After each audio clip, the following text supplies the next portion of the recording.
बांग्लादेश में एक नए सियासी सूरज का उदय हो रहा है। तारिक रहमान अब बांग्लादेश की कमान संभालने जा रहे हैं। मंगलवार को होने वाला उनका शपथ ग्रहण समारोह न केवल बांग्लादेश बल्कि पूरे दक्षिण एशिया के लिए चर्चा का विषय बना हुआ है। लेकिन सवाल ये है कि क्या शेख हसीना के जाने के बाद भारत और बांग्लादेश के रिश्तों में आई कड़वाहट अब दूर होगी? क्या तारिक रहमान की बीएनपी भारत के साथ एक नई शुरुआत करने को तैयार है? नमस्कार, मैं प्रिया श्रीवास्तव और आप देख रहे हैं न्यूज़ 18।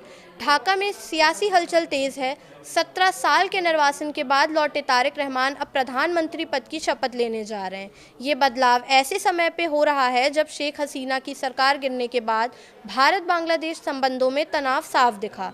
भारत ने शेख हसीना को शरण दी। बांग्लादेश की अंतरिम सरकार, जिसका नेतृत्व मोहम्मद यूनिस कर रहे थे, उन्होंने बार बार उनके प्रत्यर्पण की मांग उठाई, जिसके बाद भारत ने आधिकारिक तौर पर कोई प्रतिक्रिया नहीं दी और यहीं से रिश्तों में तल्खी बढ़ी। लेकिन अब भारत बांग्लादेश रिश्तों के सुर बदलते हुए नजर आ रहे हैं। बीएनपी के महासचिव मिर्ज़ा फ़खरुल इस्लाम आलमगीर ने साफ कहा कि अगर शेख हसीना को भारत बांग्लादेश के हवाले नहीं भी करता है, तब भी व्यापार, वाणिज्य और राजनीतिक रिश्ते आगे बढ़ेंगे। यानी संदेश साफ है, मतभेद हो सकते हैं मगर रिश्ते नहीं टूटेंगे। याद कीजिए, अंतरिम दौर में मोहम्मद यूनिस की सरकार ने प्रत्यार्पण को बड़ा मुद्दा बनाया था, लेकिन अब बीएनपी बातचीत के रास्ते पर जोर दे रही है। तारिक रहमान की जीत पर नरेंद्र मोदी ने उन्हें फ़ोन कर बधाई दी। भारत ने साफ संदेश दिया कि हम लोकतांत्रिक, प्रगतिशील और समावेशी बांग्लादेश के साथ खड़े हैं। हालांकि शपथ ग्रहण समारोह में पीएम मोदी की जगह ओम बिरला शामिल होंगे, जो एक महत्वपूर्ण कूटनीतिक संकेत माना जा रहा है।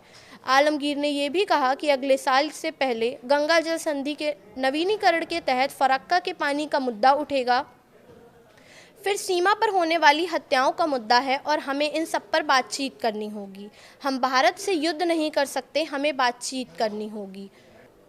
तारिक रहमान का अतीत भारत के साथ तनावपूर्ण रहा, लेकिन इस बार उन्होंने भारत विरोधी रुख से परहेज किया। उनकी विदेशी नीति का फोकस बांग्लादेश का सर्वोत्तम हित बताया गया है। अब सवाल ये है कि क्या ढाका और दिल्ली नई शुरुआत करेंगे या फिर प्रत्यर्पण का मुद्दा बार बार रिश्तों की परीक्षा लेगा? तो क्या दक्षिण एशिया में कूटनीति का नया दौर शुरू होने जा रहा है या फिर पुराने विवाद फिर से उभरेंगे? निगाहें ढाका और दिल्ली दोनों पर टिकी हुई हैं।